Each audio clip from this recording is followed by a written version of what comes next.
The bitter taste of betrayal lingered in Delia Harper's mouth as she watched her husband's silhouette disappear into the horizon, taking with him their wagon, supplies, and whatever shred of loyalty she had foolishly believed existed between them.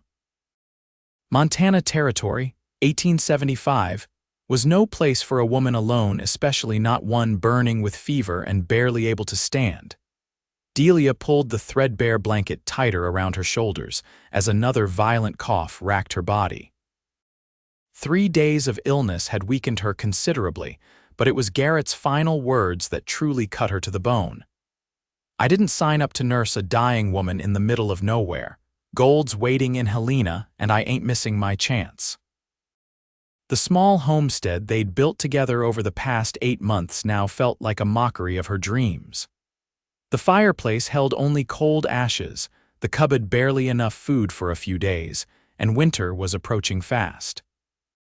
Delia had given everything to this life, left behind her comfortable existence in Boston, endured the grueling journey west, worked her fingers raw to build this home.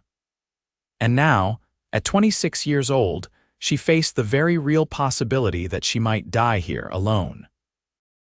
Sleep claimed her eventually, a fitful rest interrupted by coughing and fever dreams. When the sound of approaching hoofbeats finally reached her ears, Delia wasn't certain if it was real or imagined. She forced herself to sit up, the room spinning dangerously around her. The knock that followed was most definitely real. "Hello, anybody home?" The voice was deep, unfamiliar. "Who's there?" Delia called, her voice hoarse and weak. "Name's Noah Reed, madam. Passing through on my way to Benton, saw smoke from your chimney." There was a pause. "Everything all right in there?" Delia tried to rise, but her legs gave out beneath her, sending her crashing back onto the bed. "The door's unlatched," she managed, hoping she wasn't inviting her death by allowing a stranger entry. The door creaked open, revealing a tall figure silhouetted against the afternoon sun. As he stepped inside, Delia could make out more details: a weathered face with kind eyes, strong shoulders beneath a dusty coat, and a gun belt that had clearly seen use. "Madam." His gaze swept the small cabin before settling on her. Concern immediately etched itself across his features. "You're ill," Delia nodded, too exhausted for pretense.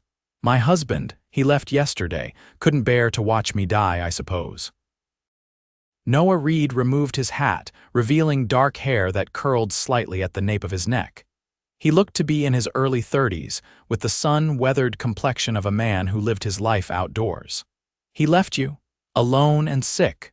The disbelief in his voice was tinged with anger. "Said he was heading to Helena, gold fever." Delia closed her eyes as another wave of dizziness washed over her. The cowboy moved closer, setting his hat on the table. Without asking permission, he pressed a calloused palm to her forehead.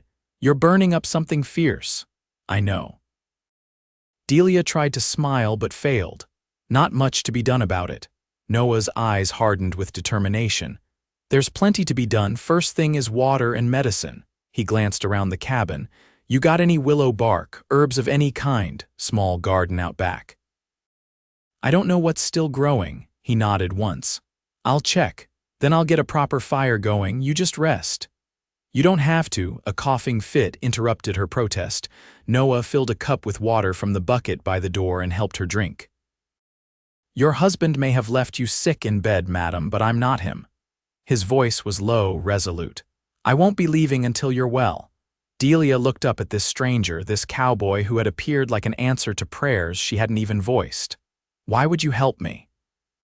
His expression softened slightly. "Because that's what decent folks do." He adjusted her blanket with unexpected gentleness. "You need strength right now, and if you don't have your own, then I'll be your strength until you do."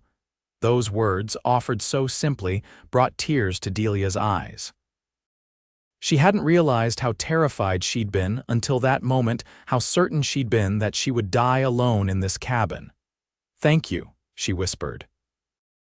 Noah simply nodded, already moving with purpose around the small space, stoking the dying embers in the fireplace and adding fresh wood from the dwindling pile. "My horse needs tending, but I'll be back in shortly." Don't you worry about a thing, Mrs. He paused, realizing he didn't know her name. Harper, she supplied. Delia Harper. Don't you worry, Mrs. Harper, you're not alone anymore. As the door closed behind him, Delia let the tears flow freely. Whether from relief, fever, or the crushing weight of her husband's abandonment, she couldn't say. All she knew was that for the first time since Garrett had ridden away, she felt a flicker of hope. Outside, Noah Reed assessed the situation grimly. The small homestead was in decent repair but showed signs of neglect. The woodpile was dangerously low, the garden overgrown. He led his horse, a sturdy buckskin gelding named Copper, to the small lean-to that served as a stable. There was no other horse or wagon in sight, confirming the woman's story that her husband had truly abandoned her. The thought made his jaw clench. Noah had seen many things in his years drifting through the Montana territory, but abandoning a sick wife ranked among the most contemptible acts a man could commit.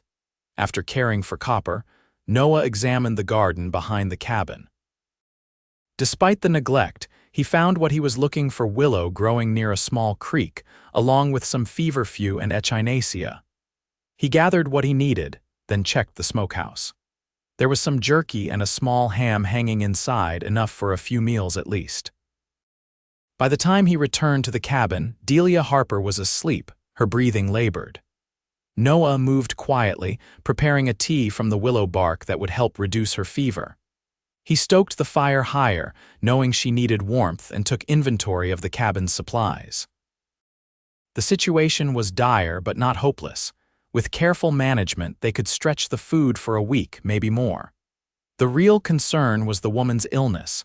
Without proper care, what might be a bad case of influenza could turn deadly. When the tea was ready, Noah gently roused Delia.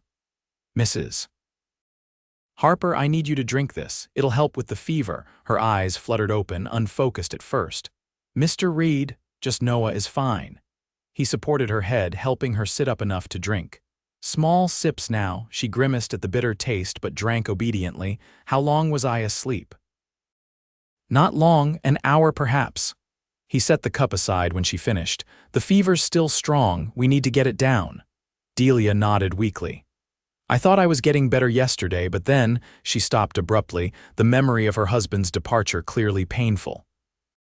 When did you first fall ill? Noah asked, changing the subject. 4 days ago. Started with a headache, then the cough came. She shivered despite the blanket. Garrett, he was impatient, said we'd already wasted too much time here when we should have been in Helena for the gold rush. Noah frowned. You homesteaded here, didn't you? That's not a commitment to be taken lightly. I thought we were building something. Delia's voice was barely audible. A home, a future. Some men aren't cut out for the steadiness of homestead life, Noah said, trying to be diplomatic despite his disgust for a man who would abandon his vows so easily. The lure of quick riches is too strong. And you, Mr. Reed, what lures you? His lips quirked slightly. Right now, making sure you don't die in this cabin. That earned a weak smile from Delia. A noble endeavor. Rest now, he instructed, pulling the blanket higher around her shoulders. I'm going to prepare some broth and see about getting more firewood. We'll need it if the weather turns. As Noah busied himself with the necessities of survival, he couldn't help but study Delia Harper more carefully. Even ravaged by illness, her beauty was evident. Her hair, the color of burnished copper, spilled across the pillow in tangled waves. Her features were delicate, but not fragile, with a stubborn set to her jaw that suggested strength of character. This was not a woman who had come west unprepared for hardship, just one who hadn't expected betrayal from the man who had vowed to stand by her.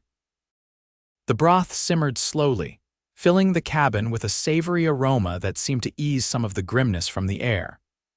Noah found an old hunting rifle above the door, checked that it was in working order, and made note of the limited ammunition. If he needed to hunt, he would have to make each shot count. He was organizing supplies when Delia spoke again, her voice startling him. You're very methodical. He turned to find her watching him through fever-bright eyes. Force of habit. In my line of work, being unprepared can be fatal. And what is your work exactly? Her gaze flickered to his gun belt. Depends on the day, Noah replied honestly. I guide settlers sometimes, hunt, track. Occasionally I work for the territorial marshals if they need someone who knows the country. A man of many talents. Just a man who likes to keep moving. He brought her a cup of broth. Think you can manage this? Delia struggled to sit up, and Noah didn't hesitate to help her, placing a supportive arm behind her back. The heat of her fever radiated through her nightgown, concerning him greatly.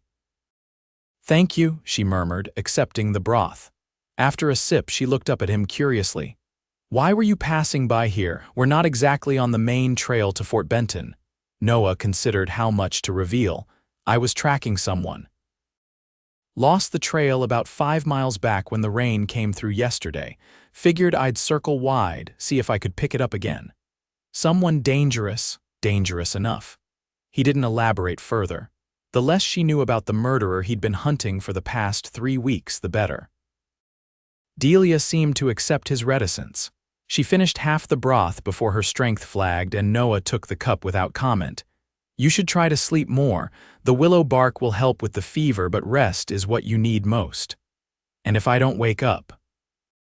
The question was posed so matter-of-factly that it took Noah a moment to register her meaning. You'll wake up, he said firmly. I didn't ride all this way to watch you die, Mrs. Harper. Delia, she corrected softly. If you're going to be my strength, you might as well use my given name. Noah nodded once. Rest, Delia, I'll be here when you wake.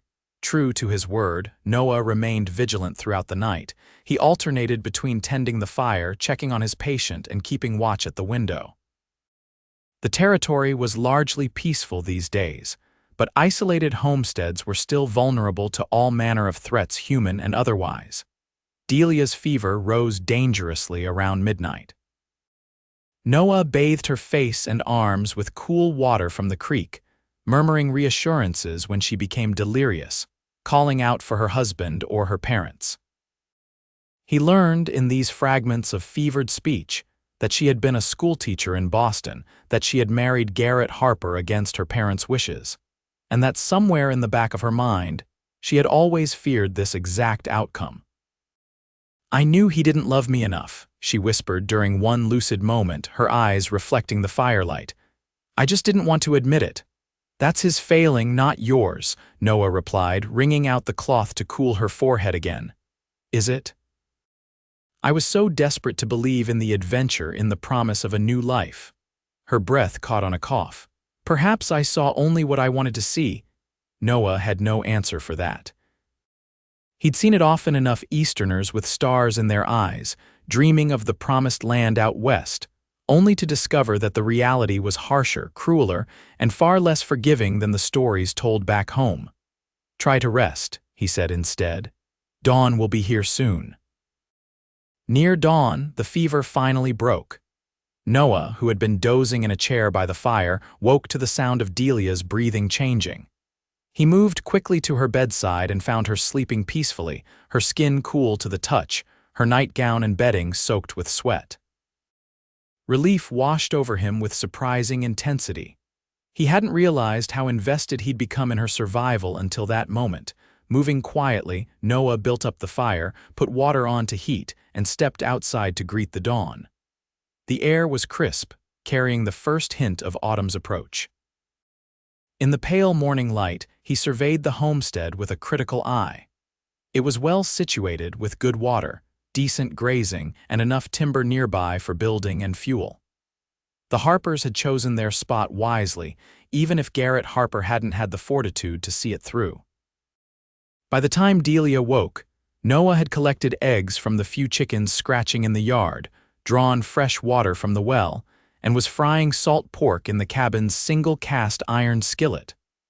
Something smells wonderful, Delia said, her voice stronger than it had been the day before. Noah turned to find her attempting to sit up. He crossed the room in 2 strides, helping her arrange the pillows behind her back. How do you feel? Like I've been trampled by a buffalo herd, she admitted with a weak smile. But alive, which is more than I expected yesterday. Your fever broke during the night, that's a good sign. He touched her forehead briefly, satisfied with her temperature. Think you could manage some breakfast? You need to rebuild your strength. I think I could try. She glanced down at herself, seeming to realize her state for the first time. Oh dear, I'm a fright, aren't I? Noah politely averted his gaze. I heated some water. If you're feeling up to it, you might want to change while I finish cooking. Delia's cheeks flushed slightly. Thank you for everything. I don't know what would have happened if no need for that, Noah interrupted gently. You'd have done the same for anyone in trouble. Would I? She wondered aloud. I'd like to think so.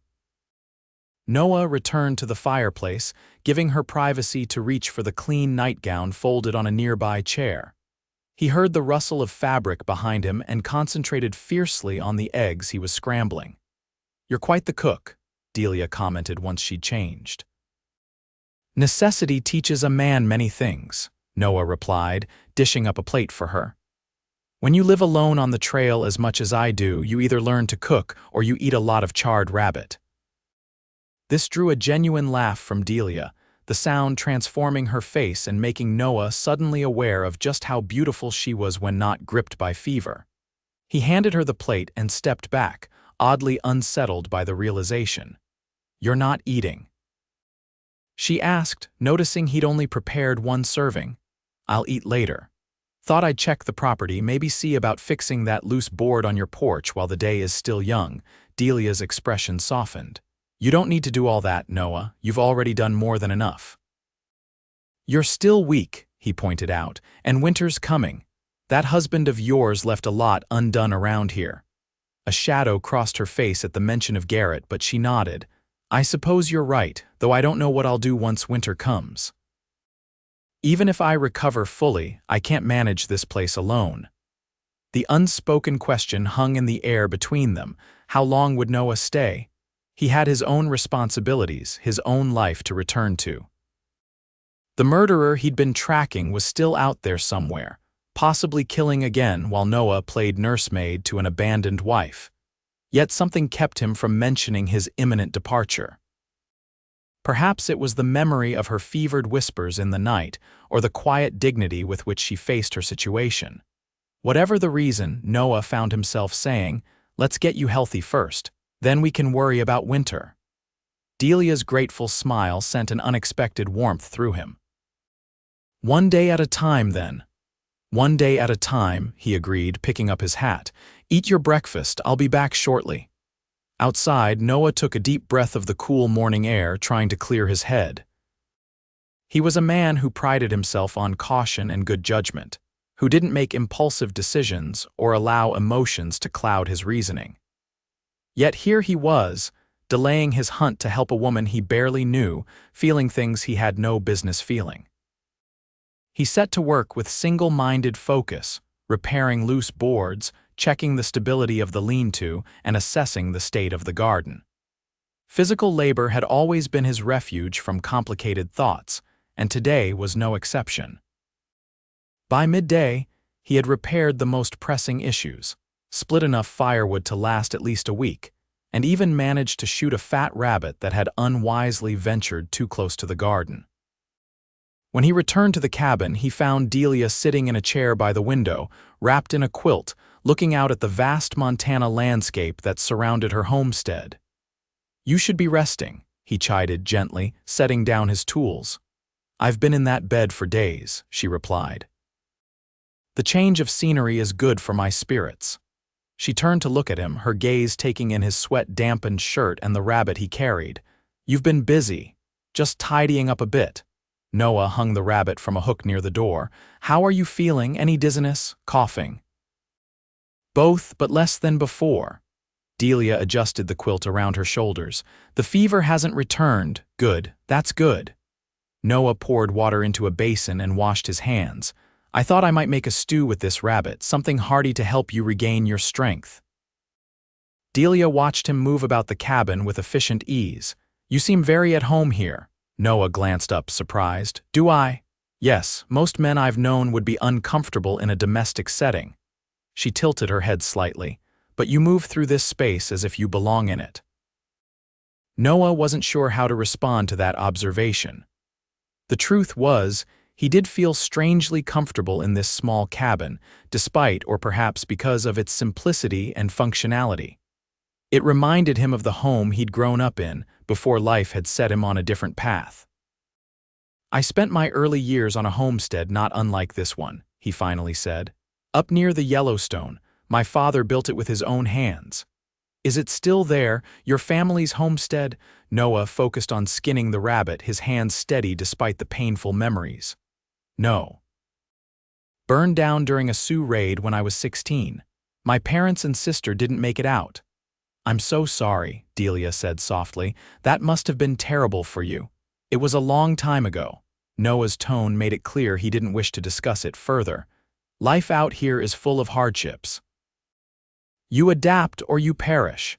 Delia seemed to understand his reluctance. She changed the subject, asking instead about his travels through the territory, what changes he'd seen over the years, what towns were growing and which were dying. Noah found himself relaxing as they talked, sharing observations and stories that didn't touch on personal pain. As the rabbit stew simmered, filling the cabin with savory aromas, Delia began to tire. Noah insisted she return to bed, despite her protests that she'd barely been up for 2 hours. "Recovery takes time," he reminded her. "Push too hard too soon and you'll end up worse than before." Delia relented, allowing him to help her back to the bed. Her hand lingered on his arm for a moment after she was settled. "Thank you, Noah, not just for the care but for the conversation." "It's been lonely here even before Garrett left," Noah nodded, understanding completely. Loneliness was a constant companion in the vastness of the frontier, even for those who claimed to prefer solitude. "Rest now, I'll wake you when the stew is ready." The days fell into a pattern after that. Each morning, Delia was a little stronger, able to stay up a bit longer, move around the cabin with increasing confidence. Noah continued to make repairs around the homestead, hunted for fresh meat, and gradually filled the woodpile to a size that might see her through the coming winter. Neither spoke about how long he would stay or what would happen when he inevitably left. It was an unspoken agreement to focus on the present, on her recovery, and the immediate needs of survival. On the 5th day, Delia insisted on helping with dinner preparation, standing beside Noah at the small table as they chopped vegetables for a stew. Her hands were steady, her color good, though she tired more quickly than she would admit. "You're looking much better," Noah observed, watching her from the corner of his eye. "I'm feeling much better." She smiled up at him. "Thanks to you. You're strong," he replied simply. "You would have fought through it regardless." Delia shook her head. "We both know that's not true. If you hadn't come along when you did." She let the thought trail off, then squared her shoulders. "But you did, and here we are." Here we are indeed, Noah thought, acutely aware of her presence beside him, of the subtle floral scent that somehow lingered despite her illness, of the way her hair caught the afternoon sunlight streaming through the window. He cleared his throat.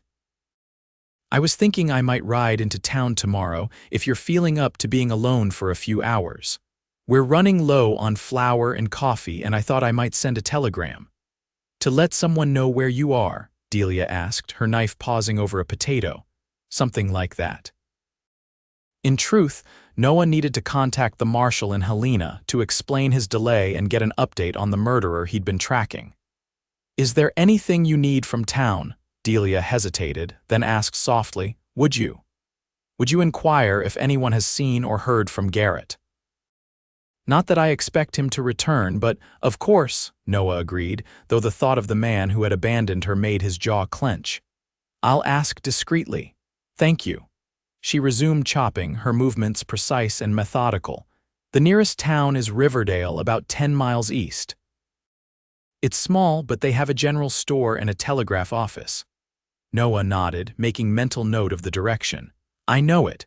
Passed through once or twice." They worked in companionable silence for a while, the only sounds the rhythmic chopping and the occasional call of a meadowlark outside. Noah found himself reluctant to break the peaceful moment, to introduce the complications of the outside world into this small sanctuary they had created. But reality could not be held at bay forever. The murderer was still out there, Delia's husband had still abandoned her, and winter was still approaching with merciless certainty. Decisions would need to be made, plans formulated. The idyll of these past few days was just that, a temporary respite from the harsh truths of frontier life. Noah. Delia's voice pulled him from his thoughts. You went somewhere else just now. He managed a small smile, just thinking about what supplies we need. She studied him for a moment, her green eyes thoughtful. No, it was something else, something troubling. Noah should have known she would sense his preoccupation. In the days they'd spent together, a strange intimacy had developed between them, not romantic, exactly, but a deep understanding that seemed to transcend the brevity of their acquaintance. I was thinking about the man I was tracking when I found you, he admitted, setting down his knife. He's dangerous, a killer, and while I've been here, he's been free to continue his crimes. Delia's expression softened with understanding. You feel responsible. I am responsible. It's my job to bring him in. And yet you stayed to help me. She touched his hand briefly. That says a great deal about your character, Noah Reed. He looked down at where her fingers had brushed his skin, momentarily unable to form a response. When he finally spoke, his voice was rougher than he intended. Any decent man would have done the same. Would they? Delia's smile held a trace of bitterness. My experience suggests otherwise. The reference to her husband hung between them, unaddressed but impossible to ignore. Noah wanted to ask what had drawn her to Garrett Harper in the first place, what had made her leave her secure life in Boston to follow such a man into the wilderness. But he held his tongue, sensing that the wounds were still too fresh for such probing. Instead, he simply said, I'll leave at first light tomorrow, should be back by mid-afternoon. I'll be fine, Delia assured him. I'm much stronger now. Noah nodded, though a part of him was reluctant to leave her alone, even for a few hours. It wasn't just concern for her health, it was something deeper, a protective instinct that had taken root during those long nights of watching over her fever. He found himself wondering, not for the first time, what would happen when the time came for him to leave permanently. The thought troubled him more than it should have. The following morning dawned clear and cool, the kind of perfect autumn day that made the hardships of frontier life seem worthwhile. Noah prepared for his journey to town methodically, checking Copper's shoes, cleaning his revolver, and making sure Delia had everything she might need during his absence. You're fussing, she teased as he stoked the fire for the third time, ensuring it would burn steadily while he was gone. Just being thorough, he replied, unable to suppress a smile at her gentle mockery. Are you sure you'll be all right? I could wait another day, Noah, Delia interrupted, amusement dancing in her eyes. I'm fine. Truly. The fever is gone, I'm eating well, and I promise I won't attempt to chop wood or wrangle bears while you're away. He chuckled at that, the sound surprising him. It had been a long time since he'd laughed easily with anyone. All right, I know when I'm being ridiculous. Not ridiculous, she said more softly. Just kind. Their gazes held for a moment too long, and Noah felt an uncomfortable tightness in his chest. He cleared his throat and reached for his hat. I'll be back before dark. Keep the rifle close just in case. Delia nodded, suddenly serious. I will. Be safe, Noah. The 10-mile ride to Riverdale gave Noah too much time with his thoughts. He found himself reflecting on the strange turn his life had taken, from tracking a murderer through the wilderness to playing nursemaid and handyman for a beautiful abandoned wife. If anyone had described such a scenario to him 2 weeks ago, he would have dismissed it as nonsense. Yet here he was, riding to town to buy supplies for a woman who was quickly becoming more important to him than was wise or proper. Riverdale appeared on the horizon, a small cluster of wooden buildings huddled against the vast Montana sky. It was a typical frontier town, a general store, saloon, small hotel, livery stable, and a handful of other businesses serving the surrounding homesteads and ranches. The telegraph office was attached to the general store, a common arrangement in towns too small to justify separate establishments. Noah tied Copper outside the general store and paused a moment, taking the measure of the place. A few locals lounged on the porch of the saloon across the street, regarding him with the wary curiosity that strangers always encountered in small communities. A woman in a faded calico dress hurried between buildings, basket clutched to her chest, while two young boys chased a hoop down the dusty main street. The bell above the door jingled as Noah entered the general store. The proprietor, a portly man with mutton chop whiskers, looked up from his ledger with professional interest. "Good day to you, sir.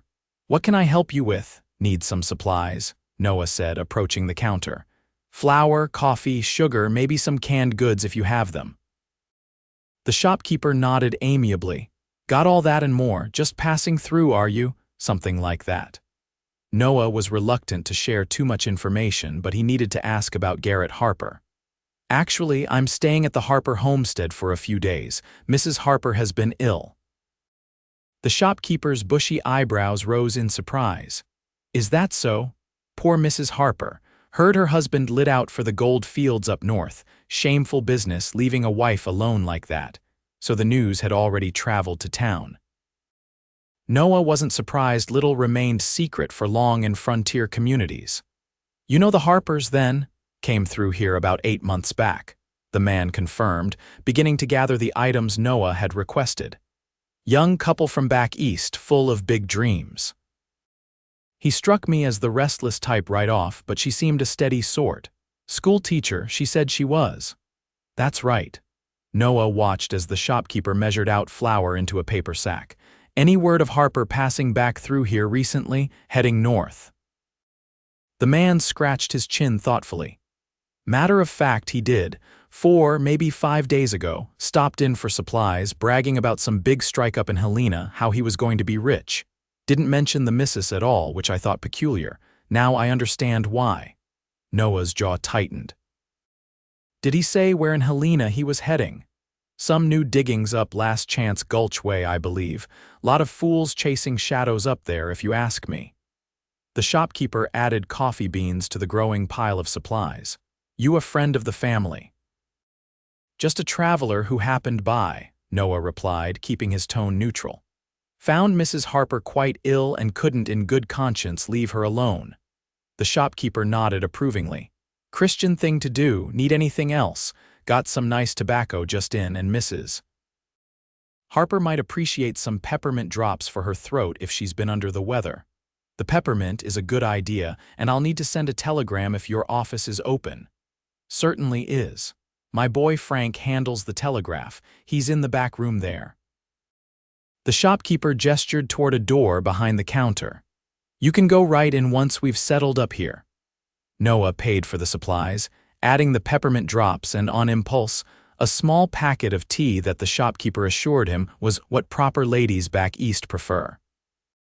Then he made his way to the telegraph office, where a lanky young man of perhaps 16 sat reading a dime novel beside the clicking machine. "Need to send a wire," Noah said, interrupting the boy's reading. "Yes, sir. Where to?"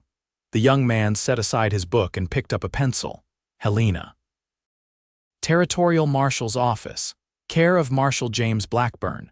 The boy nodded, ready to transcribe. Noah dictated a brief message explaining his delay, providing the location of Delia's homestead, and requesting any information on the whereabouts of Caleb Winters, the murderer he'd been tracking. As an afterthought, he also asked for any information on Garrett Harper, currently believed to be in Helena. "That'll be 50 cents, the telegraph operator said when Noah finished. "Might be a while for a reply. Line's been temperamental lately with the weather changing." "I'll wait," Noah decided, settling into a chair near the window. "Got some other business in town anyway."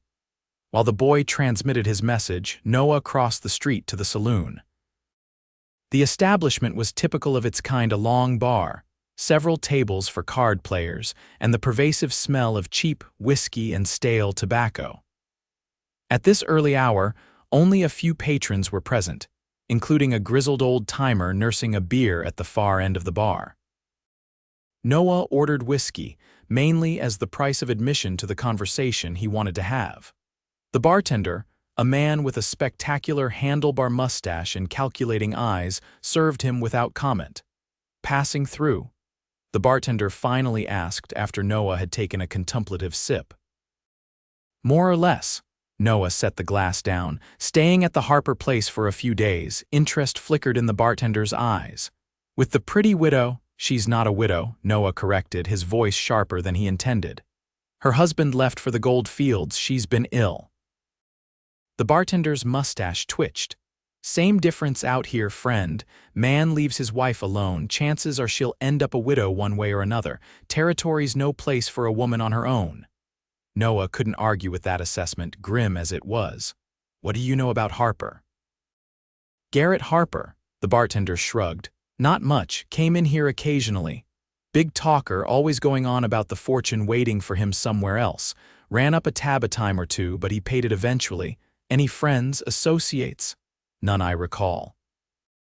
Kept to himself mostly, except when he was in his cups. Then he'd talk anyone's ear off about the big strike he was going to make. The bartender leaned in confidentially. Between you and me, I never much cared for the fellow, something shifty in his eyes. Noah nodded, unsurprised by this evaluation. And Mrs. Harper, how was she regarded in town? Respectable lady. Came in for supplies now and then, always polite. Offered to teach some of the local children their letters, though I don't know if anything came of it. The bartender studied Noah more carefully. You seem mighty interested in the Harpers for someone who's just passing through. Noah took another sip of whiskey, neither confirming nor denying the implied question. Just trying to understand the situation I've found myself in. And what situation is that exactly? The bartender's tone remained casual, but his eyes had hardened slightly. A sick woman abandoned by her husband with winter coming on. Noah met the man's gaze steadily. Seems like a situation that might concern anyone with a conscience. After a moment, the bartender nodded, apparently satisfied with Noah's answer. Well, you're right about that. Shame what happened to her. Most folks around here were taking bets on how long Harper would stick it out before the gold fever got him again. Guess we have our answer now. Noah finished his whiskey and pushed away from the bar. Much obliged for the information. Word of advice, the bartender called after him.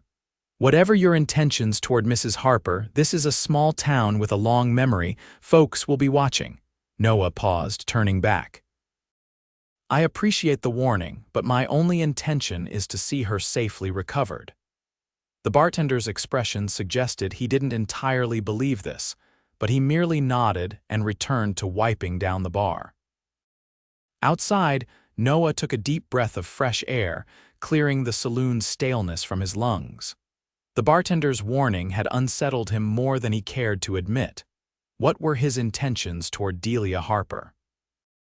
He had told himself he was simply helping someone in need, fulfilling the basic moral obligation that any decent person would recognize. But was that the whole truth? He was still pondering this question when he returned to the general store to check for a reply to his telegram. The young operator handed him a message form with a look of confusion. Just came through, sir. Barely legible in parts, lines acting up like I said, but I wrote what I could make out. Noah read the hastily scribbled note with growing concern. Winters spotted Riverdale area 2 days ago, stop believed heading north, stop Harper and Helena, stop drunk. And gambling, stop use caution, stop send confirmation of receipt, stop Blackburn. Noah cursed under his breath. Caleb Winters had been here in Riverdale just 2 days ago. He could be anywhere by now, including near Delia's isolated homestead. And Garrett Harper, as suspected, was drinking and gambling away whatever money he'd brought with him to Helena. Need to send a reply, Noah told the operator tersely, dictating a brief acknowledgement to Marshal Blackburn and assuring him he would resume his search immediately. With that done, Noah collected his purchases from the shopkeeper and headed for the livery to retrieve copper. The sooner he got back to Delia, the better. The news about Winters had ignited a sense of urgency that overrode all other concerns. The ride back to the homestead seemed interminably long. though Noah pushed Copper harder than was wise given the load they carried.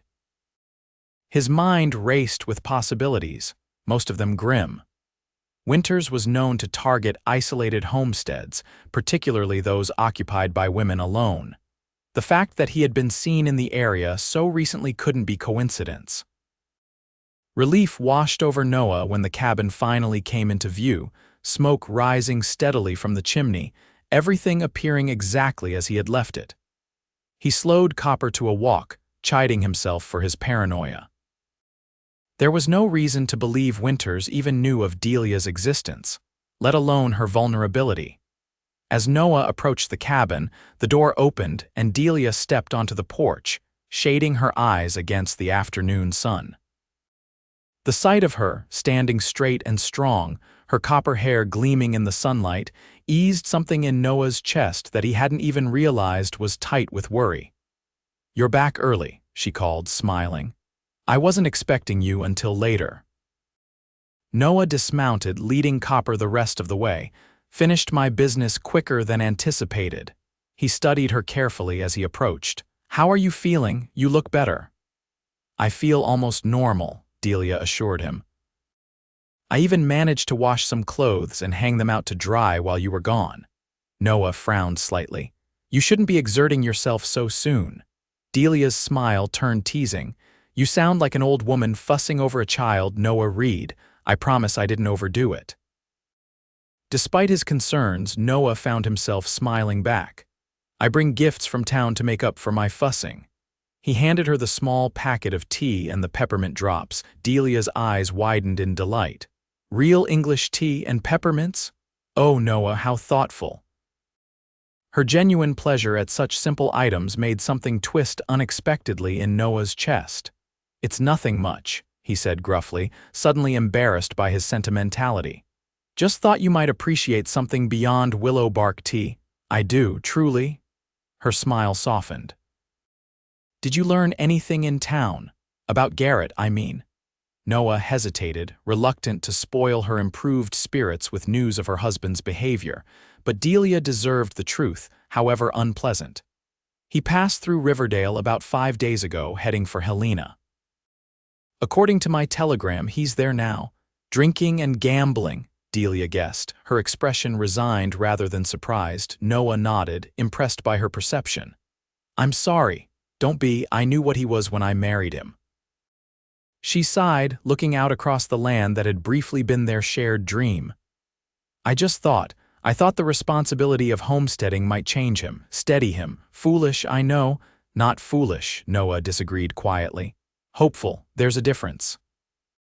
Delia's gaze returned to him, something warm and appreciative in her eyes. "You're very kind, Noah, far kinder than I deserve." "That's not true." The words came out more forcefully than he intended.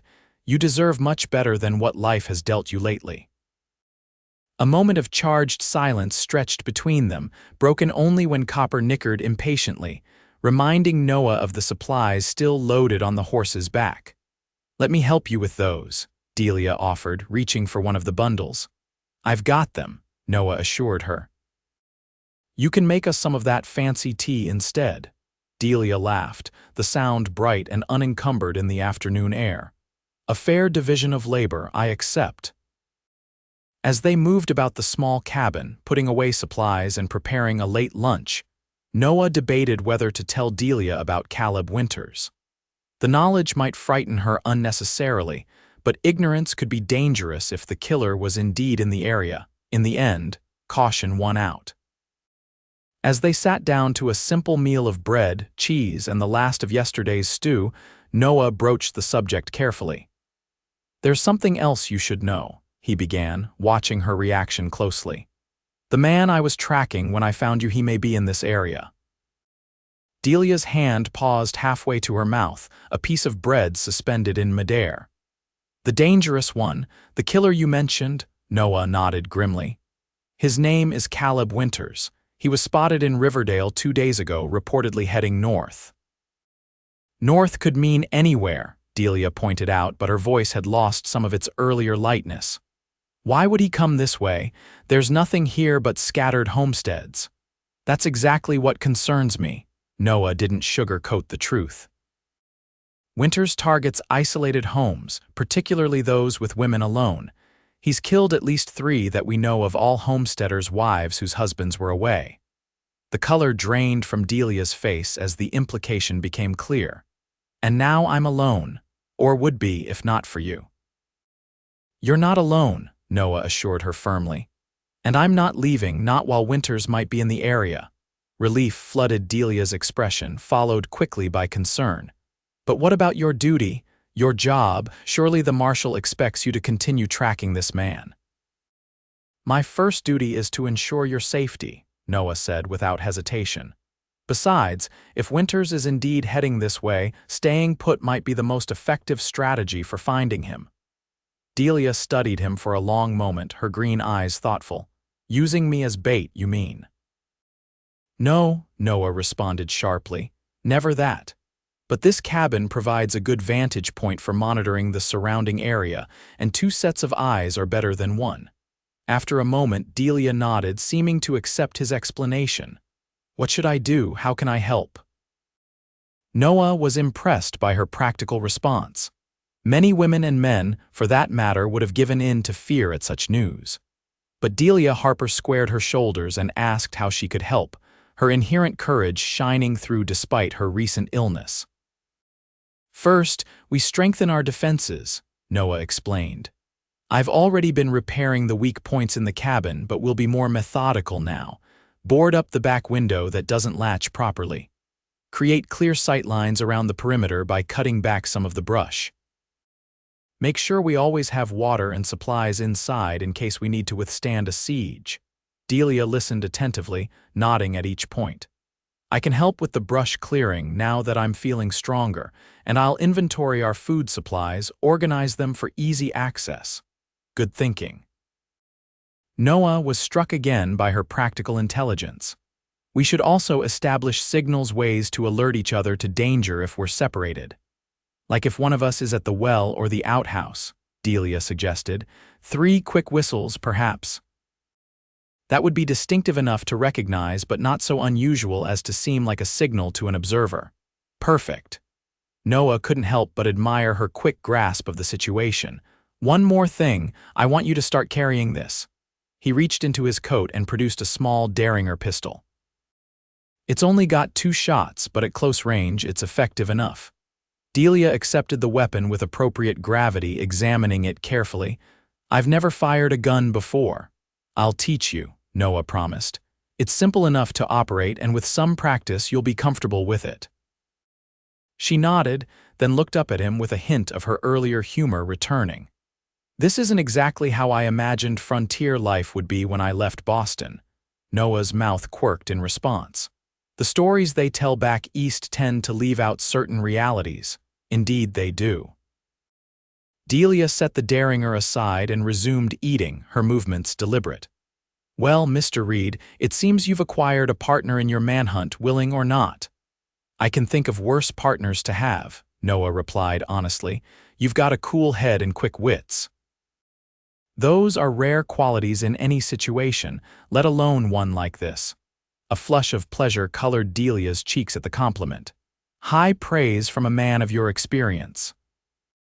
Noah merely nodded, unwilling to examine too closely the growing admiration he felt for this woman who faced adversity with such grace and resilience.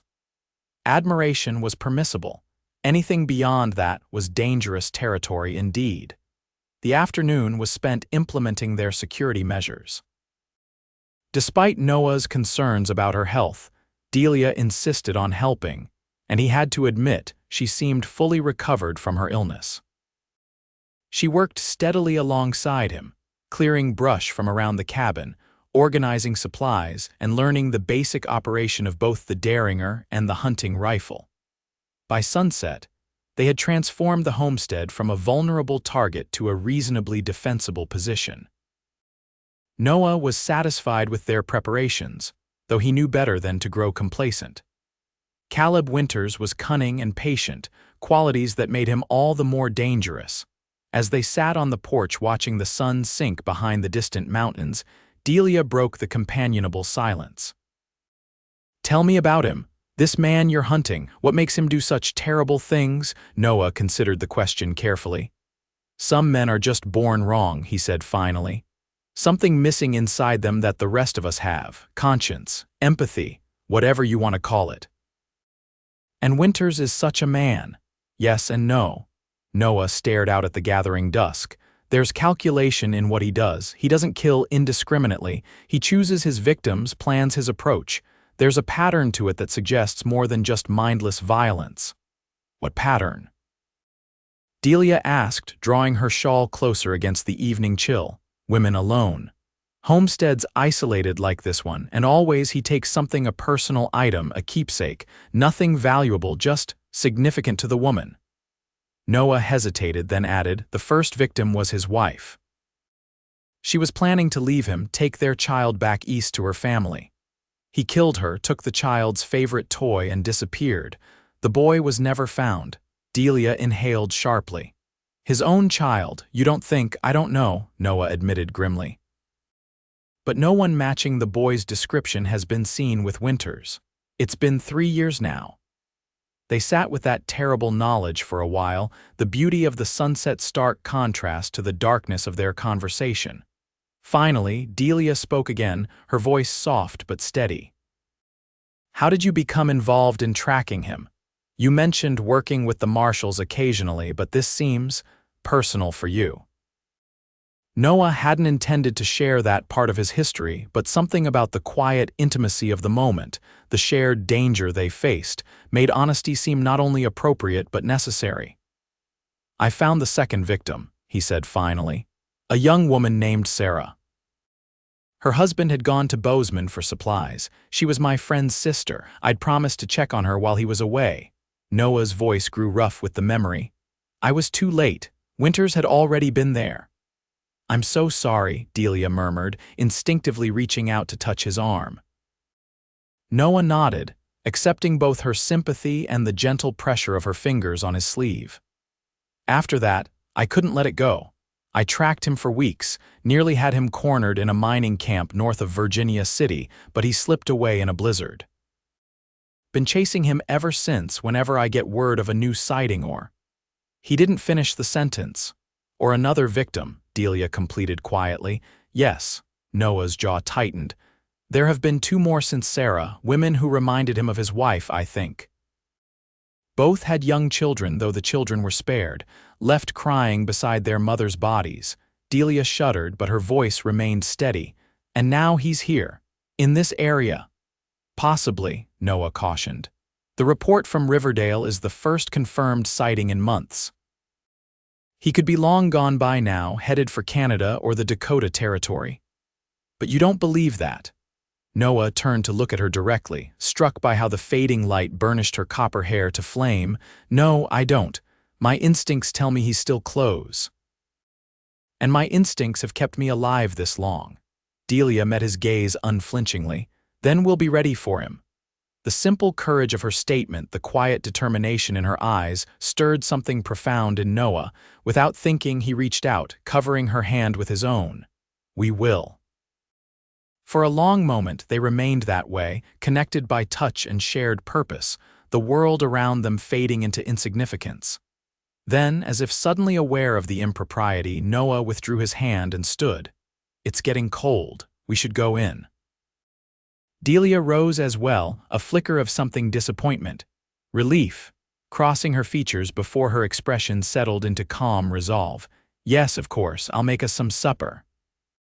Inside, they moved around each other with the ease of established routine, preparing a simple meal and dining by lamplight. Their conversation turned to lighter topics: Delia's childhood in Boston, Noah's adventures guiding settlers through the northern passes, the peculiar characters they'd encountered in their respective journeys. It was only as they were cleaning up that Noah realized how natural it felt, this domestic partnership that had developed between them. In less than a week, they had established patterns and rhythms that felt as familiar as if they'd known each other for years. The thought was both comforting and deeply unsettling. "I'll take first watch tonight," Noah said as Delia banked the fire for the night. "You still need your rest." "I'm fully recovered," she protested mildly. "I can take a turn. Tomorrow night," he promised. "For now, humor me." Delia smiled, the expression softening her features in the golden lamplight. "Very well. But I insist on taking a shift tomorrow." "Partners, remember?" "Partners," Noah agreed, the word tasting strange on his tongue. He had worked alone for so long that the concept of partnership felt foreign, yet oddly right in this context. As Delia prepared for bed, moving behind the calico curtain that divided the sleeping area from the main room, Noah checked the cabin's defenses one final time. The rifle was loaded and ready beside the door, the derringer placed on the small table near Delia's bed. Every window was secured, every approach to the cabin clearly visible in the bright moonlight that now bathed the homestead. Noah settled into a chair positioned to view both the door and the largest window, his revolver within easy reach. The night stretched before him, long hours of vigilance ahead, but his mind was clear, his purpose certain. Whatever came, he would protect Delia Harper from Caleb Winters, from the hardships of frontier life, from any threat that presented itself. The realization that he was no longer motivated solely by duty or basic human decency, but by something far more personal and profound, was one Noah wasn't yet ready to examine too closely. For now, it was enough to watch over her sleep, to listen to her soft, regular breathing from behind the curtain, and to know that for this moment, at least, she was safe. The night passed without incident, stars wheeling overhead in their ancient patterns, the cabin silent save for the occasional creak of settling timbers and the distant howl of a coyote. Noah remained alert despite the peaceful hours, too experienced to be lulled into complacency by a quiet night. Dawn was just beginning to lighten the eastern sky when a sound caught his attention, not the natural noises of the wilderness awakening, but something deliberate. Human. A soft scrape against the side of the cabin, barely audible but unmistakable to trained ears. Noah was on his feet instantly, moving silently to the window. With practiced caution, he peered out, careful not to silhouette himself against the interior. At first, he saw nothing unusual in the pearly pre-dawn light. The yard was empty, the woodpile undisturbed, Copper dozing in the lean-to. Then a shadow moved near the corner of the cabin, just a flicker of movement. There, and gone so quickly that Noah might have dismissed it as imagination if not for his certainty about what he'd heard. Someone was outside, trying very hard not to be seen. Noah moved swiftly to the curtained sleeping area. "Delia," he whispered, touching her shoulder gently. "Wake up," quietly. She came awake immediately, her eyes clear and alert despite the early hour. "What is it?" "Someone's outside," Noah replied in a low voice, handing her the derringer. "Stay here, behind the curtain. If anyone but me comes through that door, shoot." Delia nodded, her fingers closing around the small pistol with more confidence than she'd shown during yesterday's lessons. "Be careful." Noah retrieved the rifle and moved silently to the door, listening intently. The scraping sound had stopped, but his instincts told him the intruder hadn't left. They were waiting, watching, perhaps looking for signs of movement inside the cabin. With practiced ease, Noah checked that the rifle was loaded, then positioned himself beside the door. The cabin had only two exits, the main door and a small rear window that they had partially boarded up as part of their security measures. If someone wanted in, they would likely try the door first. Minutes stretched into what felt like hours as Noah waited, every sense heightened. The sky continued to lighten, birds beginning their morning chorus in the surrounding trees. Just as Noah was beginning to wonder if he'd imagined the sound, a distinct creak came from the porch steps. Noah tensed, rifle ready. A shadow passed by the window too quickly for him to make out details, but definitely the shape of a man. The footsteps on the porch were surprisingly light for their size, moving with deliberate stealth toward the door. The latch lifted slowly, cautiously, the door beginning to swing inward with agonizing gradualism. Noah waited, controlling his breathing, knowing that timing would be crucial. He needed to see the intruder clearly before acting, needed to be certain this was Winters and not some passing traveler with poor manners. The gap widened. A hand appeared, then an arm clad in a buckskin jacket. Noah raised the rifle, preparing to confront whoever entered. The door swung open fully, revealing a man silhouetted against the brightening dawn. He was tall and lean, with shaggy dark hair and a week's worth of beard. But what caught Noah's attention immediately was the knife in his hand, a long, wicked blade that gleamed dully in the early light. "Winters?" Noah said calmly, stepping into view with the rifle leveled at the man's chest. "Drop the knife." The intruder froze, surprise flickering across his features before being replaced by a cold calculation that Noah recognized all too well. "Reed," he acknowledged, making no move to drop his weapon. "Heard you were in these parts, thought our paths might cross eventually." "The knife, Winters, drop it." Noah's voice remained steady, his aim unwavering. A slow, unsettling smile spread across Caleb Winters' face. "You won't shoot me, Reed. You want me alive, want me to stand trial, face justice for what I've done." His gaze flickered toward the curtained sleeping area. "Is she in there? Your latest charge, another poor, defenseless woman for you to rescue." "Last warning," Noah said, his finger tightening slightly on the trigger. "Drop the knife or I drop you." Winters seemed to consider his options, weighing the threat in Noah's eyes against his own confidence. Finally, with exaggerated slowness, he lowered the knife to the floor. "Kick it away," Noah instructed. Winters complied, the knife skittering across the wooden floorboards to rest near the fireplace. "Always the hero, aren't you, Reed? Always trying to save the day. Turn around, hands behind your back." Noah kept the rifle trained on Winters' chest as he reached for a length of rope on a nearby shelf. For a moment, it seemed Winters would cooperate. He began to turn, hands moving behind him as instructed. Then, with startling speed, he lunged sideways, diving for the knife. Noah fired, the rifle's report deafening in the confined space of the cabin. Winters twisted mid-lunge, the bullet grazing his shoulder instead of hitting center mass as intended. He rolled, coming up with the knife in hand, face contorted with rage. "Noah." Delia's voice came from behind the curtain, sharp with alarm. "Stay back," Noah shouted, already moving to intercept Winters before he could reach the sleeping area. The two men collided with bone-jarring force. Noah's rifle clattered to the floor as he grappled with Winters, focusing on controlling the hand that held the knife. They crashed into the table, sending it toppling, then slammed against the wall with enough impact to shake the entire cabin. Winters was strong, fueled by a cold fury that made him dangerous despite his wounded shoulder. The knife edged closer to Noah's throat as they struggled, their faces inches apart. "Should have killed me when you had the chance," Winters hissed, his breath hot against Noah's face. "Now I'll kill you then, her, just like all the others." With a surge of desperate strength, Noah twisted, using Winters' momentum against him. They careened across the room, slamming into the fireplace. Noah felt a searing pain as his arm connected with a hot ember, but he maintained his grip on Winters' knife hand. The struggle continued, both men grunting with exertion, neither able to gain a decisive advantage. Noah was acutely aware of Delia behind the curtain, armed only with the small derringer, and knew that if Winters broke free, she would be in grave danger.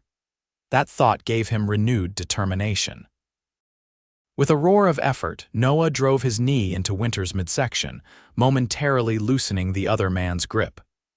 In that instant of advantage, Noah wrenched the knife away, sending it spinning across the floor.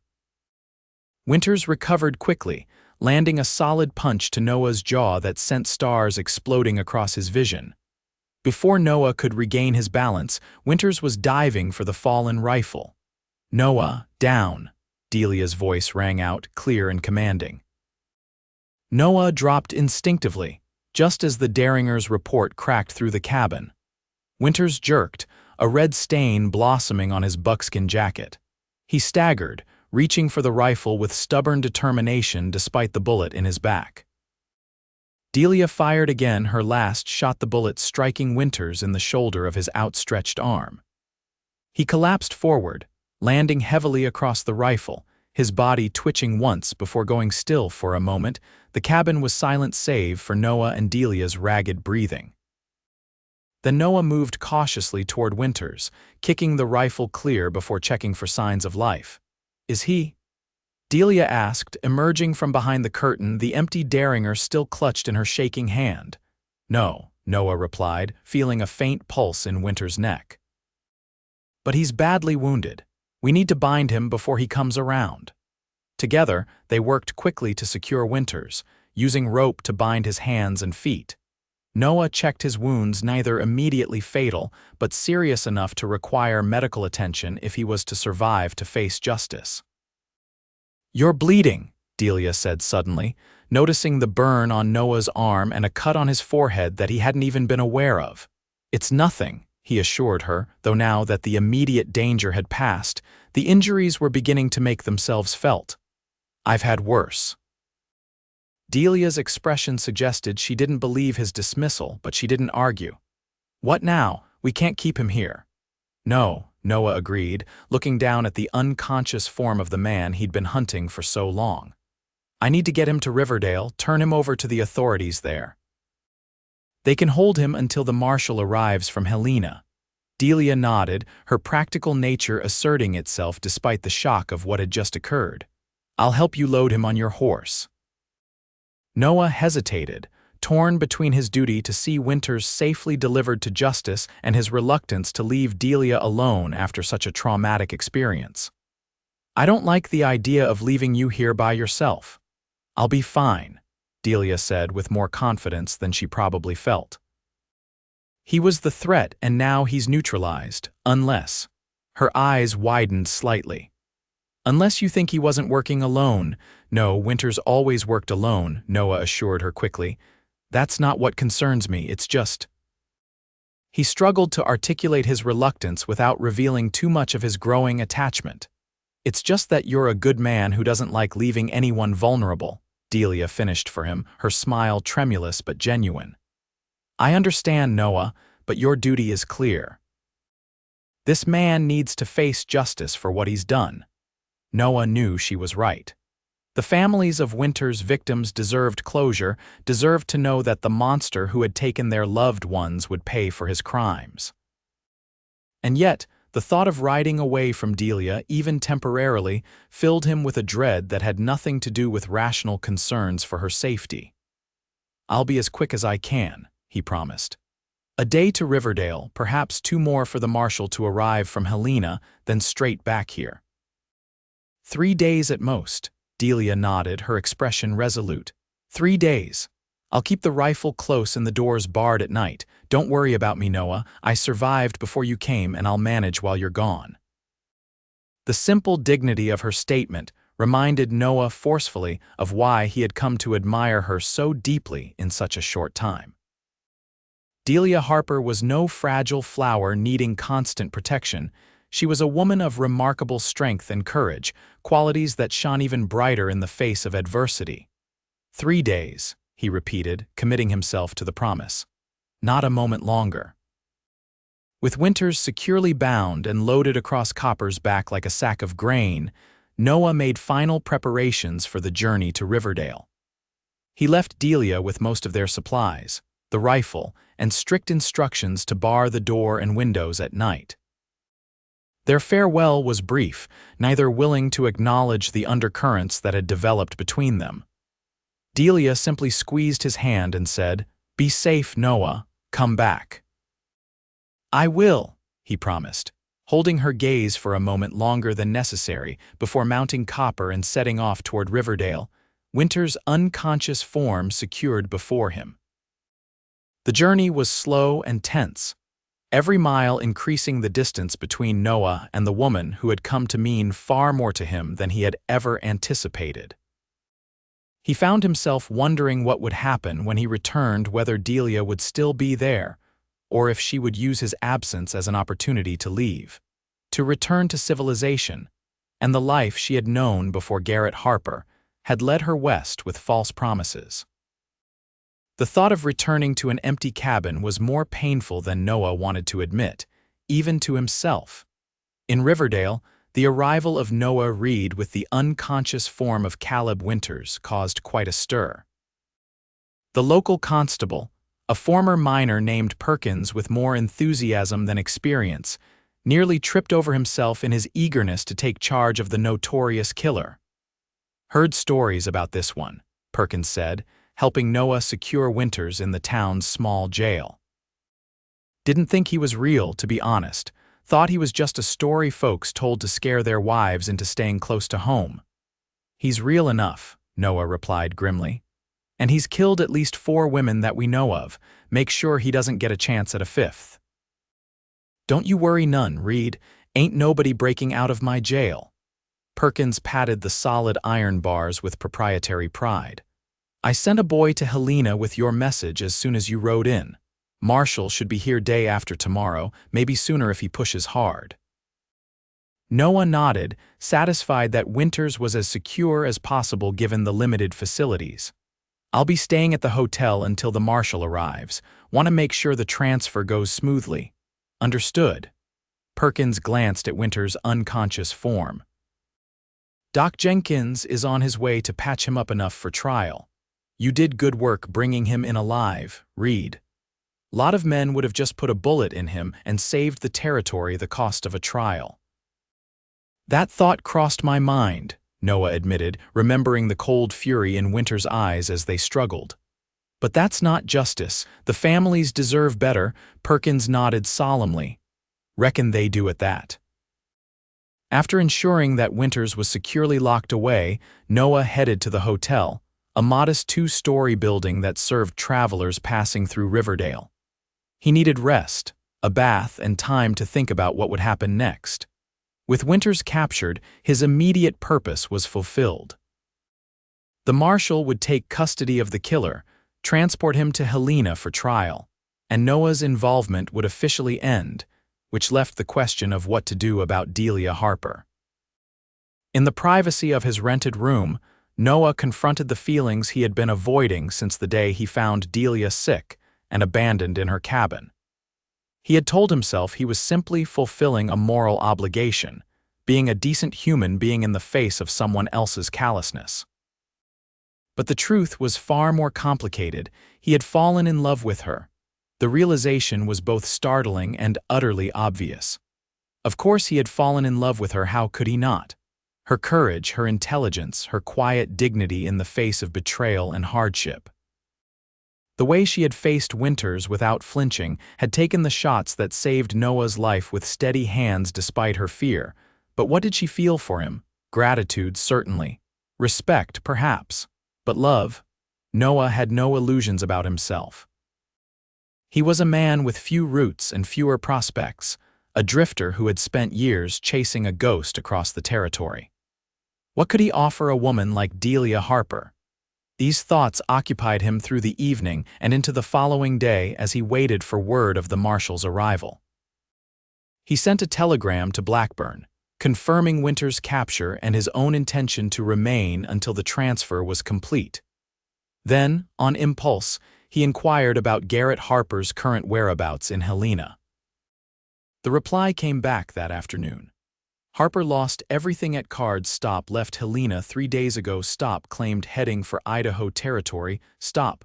So Garrett Harper had gambled away whatever money and possessions he had taken with him when he abandoned his wife. Noah wasn't surprised. Men who betrayed their most sacred obligations rarely showed better character in other aspects of their lives. But the news that Harper was heading for Idaho rather than returning to the homestead was significant. It suggested he had truly abandoned his claim along with his wife, which meant Delia was now, for all practical purposes, a single woman with a homestead she couldn't possibly maintain alone through the coming winter. The implications of that realization kept Noah awake far into the night, turning over possibilities and responsibilities in his mind, until dawn lightened the eastern sky. Marshal Blackburn arrived the following day, A tall, weathered man with iron-gray hair and the measured movements of someone who had seen too much violence to be hasty in any action.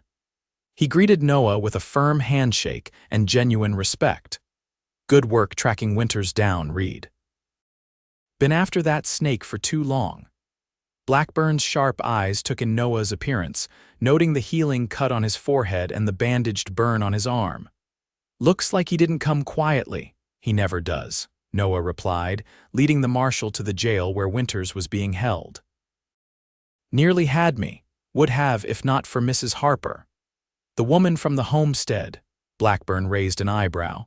"The one you mentioned in your telegram?" Noah nodded, explaining briefly how Delia had shot Winters with the Derringer, saving Noah's life in the process. He kept his explanation factual, saying nothing about the more personal aspects of his time at the Harper homestead. Blackburn listened without comment, his expression revealing nothing of his thoughts. When they reached the jail, he inspected Winters' bonds personally, ensuring the killer was secure before turning back to Noah. "I'm obliged to you for this, Reed. Territory's a safer place with Winters behind bars." He reached into his coat and withdrew an envelope. "Your payment as agreed." Noah accepted the envelope with a nod of thanks. The sum inside was substantial enough to make a significant difference in his circumstances if used wisely. "What next for you?" Blackburn asked as they left the jail, Winters securely in custody and preparations being made for the journey back to Helena. "Got another job lined up." Noah hesitated, the question forcing him to articulate the decision he had been avoiding. "I made a promise to Mrs. Harper that I'd return to her homestead after Winters was dealt with. She's alone out there and Winters coming on fast." Blackburn studied him thoughtfully. "Just returning to fulfill a promise, are you?" The knowing look in the marshal's eyes made it clear he suspected there was more to the story. Noah saw no point in dissembling. "She's a remarkable woman, Marshal, brave, resourceful, deserves better than being abandoned in the middle of nowhere. By her husband or by you?" Blackburn asked bluntly. "Both," Noah admitted. "But I'm not her husband. Not yet, maybe." The marshal's weathered face creased in a rare smile. "Known you long enough to recognize when you've found something worth holding on to, Reed. Don't let misplaced nobility get in the way of your happiness or hers." Noah was startled by the unexpected advice from the normally taciturn lawman. "It's not that simple." "Never is." Blackburn clapped him on the shoulder. "But some things are worth the complications." He glanced at the sky, assessing the weather with a practiced eye. "Best get moving if you want to reach her place before nightfall. I've got Winters from here." Noah nodded, suddenly eager to be on the trail back to Delia's homestead. "Safe journey, Marshal. I'll be in touch if you need me for the trial." "I know where to find you now," Blackburn replied with a knowing look. "Take care, Reed, and think about what I said." With Winters safely in the marshal's custody and his obligation fulfilled, Noah wasted no time in preparing for the return journey. He purchased additional supplies in Riverdale: flour, coffee, sugar, ammunition, along with a few items he hoped might please Delia. A book of poetry, some peppermint candies, and a length of blue fabric that had caught his eye in the general store's window. By mid-morning, he was on the trail back to the Harper homestead, pushing copper at a pace that would get them there before sunset. The weather was favorable, the sky clear and the air crisp with the promise of autumn. As he rode, Noah found his thoughts continually returning to Delia, wondering how she had fared during his absence, whether she had decided to stay or go, what future might be possible for them if she welcomed his return. The sun was beginning its descent toward the western mountains when the homestead finally came into view. Noah felt his heart quicken at the sight of smoke rising from the chimney, evidence that Delia was still there, still making the cabin her home despite everything that had happened. As he approached, the door opened and Delia stepped onto the porch. She was wearing a simple blue dress, her copper hair loose around her shoulders, and the sight of her standing there, watching his approach with undisguised pleasure, made Noah realize with absolute certainty that he had made the right decision in returning. You made it back, Delia called as he dismounted, her smile bright enough to rival the setting sun. Right on time, too. I was beginning to worry. I gave my word, Noah replied simply, leading Copper toward the lean-to. 3 days, not a moment longer. Delia followed him, her steps light despite the serious nature of his errand. Winters, is he? In custody, Noah assured her. Marshal Blackburn arrived this morning to take him back to Helena for trial. He won't hurt anyone else. Relief softened Delia's features. Good, that's good. She hesitated, then added more softly, I'm glad you're back safely. It's been quiet without you. Something in her tone, a vulnerability beneath the casual words, gave Noah hope that his feelings might not be entirely one-sided. He busied himself with unsaddling Copper, using the familiar task to gather his thoughts. I brought supplies, he said, indicating the pack secured to the saddle, and a few other things I thought you might appreciate. Delia stepped forward to help him with the bundles. You didn't have to do that. Wanted to, Noah replied, their hands brushing as they both reached for the same pack. The contact, brief as it was, sent a current of awareness through him that was difficult to ignore. They carried the supplies into the cabin, which Noah noticed had been meticulously cleaned and organized in his absence. Fresh wildflowers stood in a jar on the table, and the aroma of baking bread filled the small space with a homely comfort that tugged at something deep in Noah's chest. You've been busy, he observed, setting down his burden. Keeping occupied helped pass the time, Delia admitted, arranging the supplies on the shelf beside the fireplace. And I needed to feel useful, I suppose, to remind myself that I can manage on my own if necessary. Noah recognized the sentiment, the need to prove one's capability in the face of abandonment, to find strength in self-reliance. And can you manage on your own? Delia turned to face him fully, her green eyes steady on his.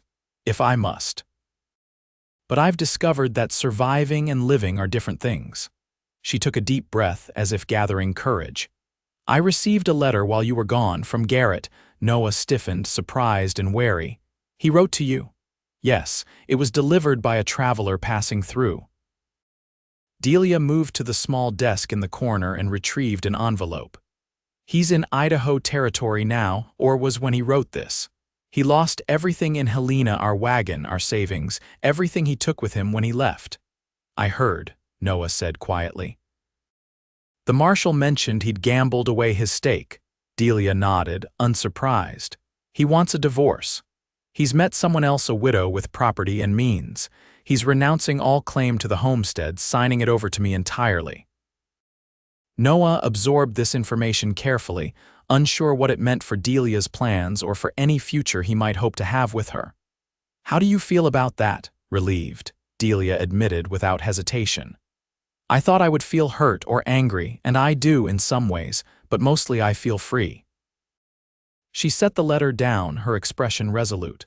Free to decide my own future without his shadow hanging over me.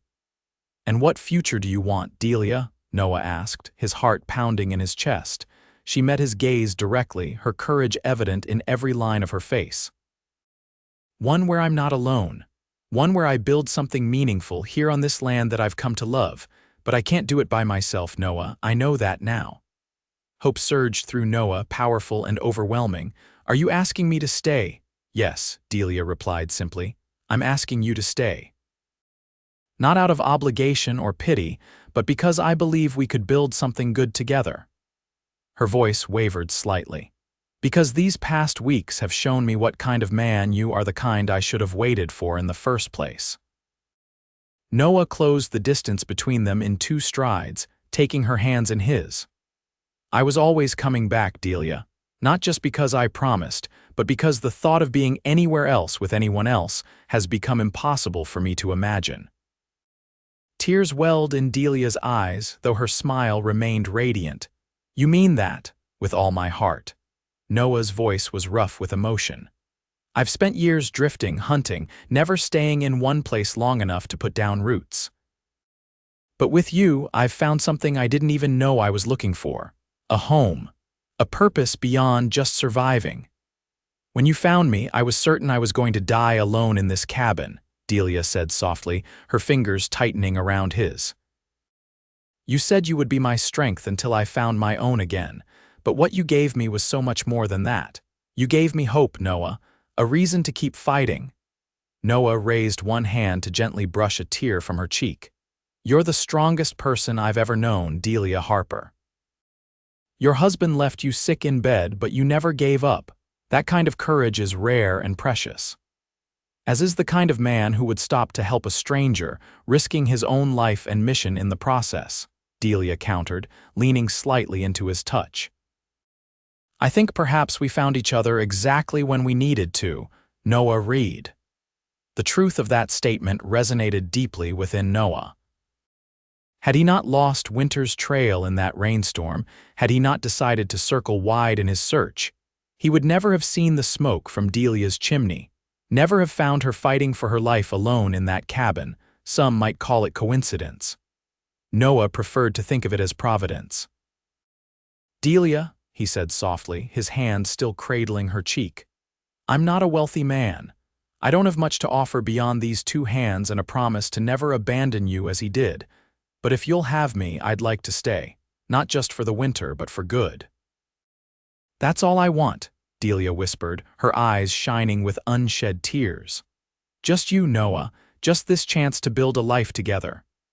With infinite tenderness, Noah lowered his head, bringing his lips to hers in a kiss that felt like coming home after a lifetime of wandering. Delia's arms wound around his neck, pulling him closer, her response passionate and uninhibited.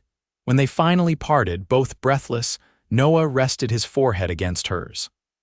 I love you, he said simply, the words feeling right and true in a way few things in his life ever had. And I love you, Delia replied, her smile radiant with the joy of new beginnings. More than I thought possible after everything that happened. Outside, the sun slipped behind the mountains, painting the sky in brilliant hues of gold and crimson. Inside the small cabin, Noah Reed and Delia Harper stood embraced in the firelight.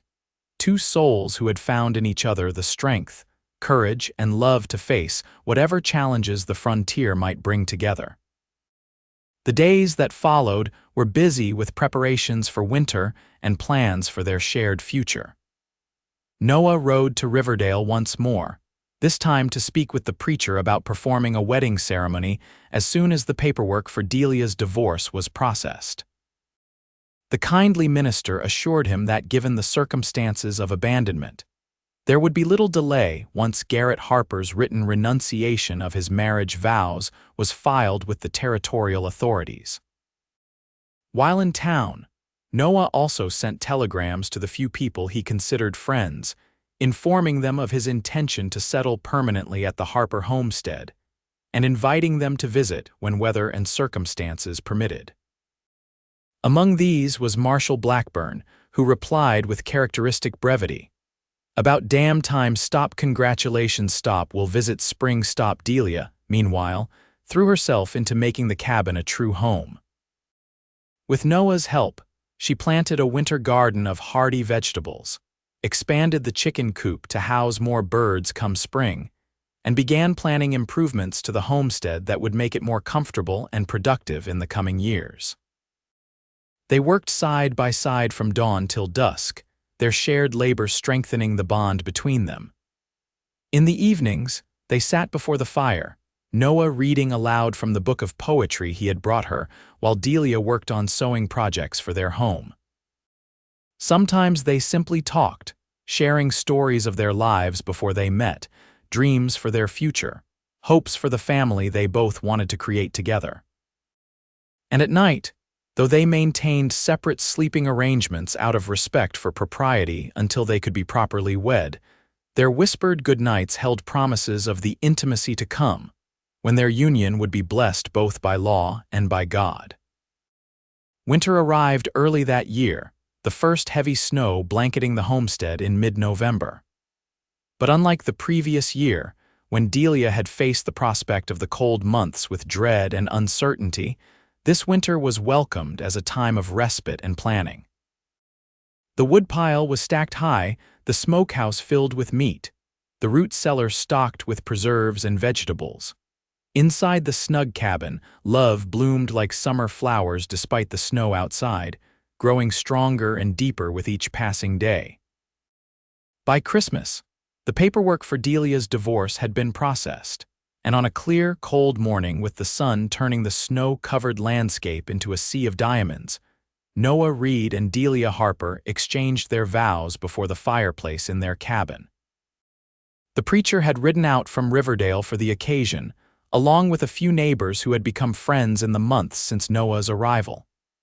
"I take you as my husband," Delia said, her voice clear and sure, her hands steady in Noah's. "To love and cherish, to support and respect for all the days of my life." "I take you as my wife," Noah responded, his heart full to bursting with love for this remarkable woman.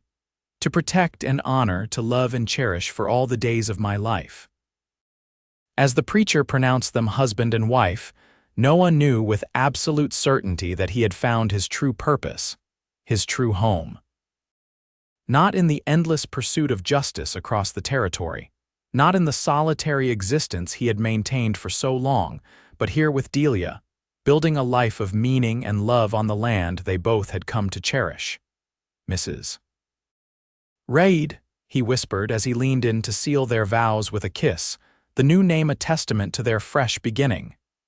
"Mr. Reed," she replied with a radiant smile, rising on tiptoe to meet his lips with her own. The small gathering of friends cheered as they embraced, celebrating not just a wedding but a triumph of hope over despair, of love over abandonment, of strength found in the most unexpected of circumstances. Later, as twilight painted the snow-covered hills in shades of blue and purple, Noah and Delia stood on the porch of their cabin, her head resting on his shoulder as they gazed out at the land that was now truly theirs. "Happy?" Noah asked softly, his arm secure around her waist. "More than I ever thought possible," Delia replied, snuggling closer against the cold. "When Garrett left me, I thought my life was over. I never imagined it was just beginning." Noah pressed a kiss to her temple, marveling at the strange, winding path that had led him to this moment of perfect contentment. "I spent so many years tracking death across this territory. Now all I want is to create life here with you." Delia turned in his arms, her eyes reflecting the last light of the setting sun. "And we will. A home, a family, a legacy that will outlive us both." "A legacy of love," Noah agreed, drawing her close, "built on the foundations of courage and resilience that brought us together." As night fell over the Montana wilderness, Noah Reed led his bride inside their cabin, closing the door on the past and stepping into a future bright with promise. Outside, snow began to fall again, silent and gentle, blanketing their homestead in pristine white, a clean slate upon which they would write their story together, one day at a time. In the years that followed, the Reed homestead flourished under their combined care and vision. Noah's skills as a hunter and tracker, combined with Delia's knowledge of gardening and animal husbandry, made their farm one of the most prosperous in the region. They added rooms to the cabin as their family grew, first a son, James, born the following winter, then twin daughters, Sarah and Elizabeth, 2 years later. Delia established a small school on their property, teaching not only their own children but those of neighboring homesteaders as well. Noah, while maintaining the farm, occasionally assisted the territorial marshals when particularly dangerous criminals needed tracking. But he never again took the long, solitary assignments that had defined his previous life. Marshal Blackburn visited every spring as promised, bringing news of the wider world and taking special delight in the children, who called him Uncle James and clamored for his stories of frontier justice. It was during one such visit, 5 years after Noah and Delia's wedding, that they learned Caleb Winters had finally been executed for his crimes, bringing closure to the families of his victims and to Noah himself. "Never did find his son, though," Blackburn commented as he and Noah sat on the porch, watching the children play in the yard while Delia worked in her flourishing garden. "Always wondered what happened to that boy." Some mysteries aren't meant to be solved, Noah replied, at peace with this unfinished chapter of his past. All we can do is make the world a little safer, a little better for the children we can help. And they did just that, creating in their homestead a haven of love and security, a place where wounds could heal and hopes could flourish. Travelers passing through were always welcome at the reed table, often leaving with renewed faith in humanity after experiencing the warmth and generosity that characterized their home. As for Garrett Harper, they received word some years later that he had died in a mining accident in Idaho, his second marriage having ended as disastrously as his first. Delia received the news with quiet reflection rather than satisfaction or sorrow. "I hope he found some measure of peace before the end," she told Noah that night as they lay together in the darkness of their bedroom. "Despite everything, I can't find it in my heart to wish him ill." "That's why I love you," Noah replied, drawing her close. "Your capacity for compassion never ceases to amaze me," Delia smiled against his chest. "Not compassion so much as gratitude. Had he not left me when he did, you might never have found me. And then where would we be? Apart," Noah said simply. "And that's something I can no longer imagine." "Nor I," Delia agreed, her voice soft with contentment. "From the moment you said you would be my strength, I think some part of me knew we were meant to find each other." "And now we're each other's strength," Noah murmured, kissing her with the same tenderness that had characterized their first embrace. "Just as it should be." Outside their window, the Montana wilderness stretched vast and beautiful beneath a canopy of stars. The same stars that had witnessed their first meeting on that fateful day when a sick, abandoned woman had found hope in the unexpected arrival of a lone traveler. Two souls adrift who had found in each other not just a safe harbor, but a home proving that even in the harshest of landscapes, love could take root and flourish, bringing healing and joy to hearts once broken by betrayal and loss. For Noah and Delia Reed, the Wild West had become not a place of hardship and isolation, but the setting for a love story more beautiful and enduring than either could have imagined when their paths first crossed. A story of strength found in vulnerability, of hope rekindled from ashes, of a love that had transformed them both in ways they were still discovering, day by day, season by season, year by blessed year.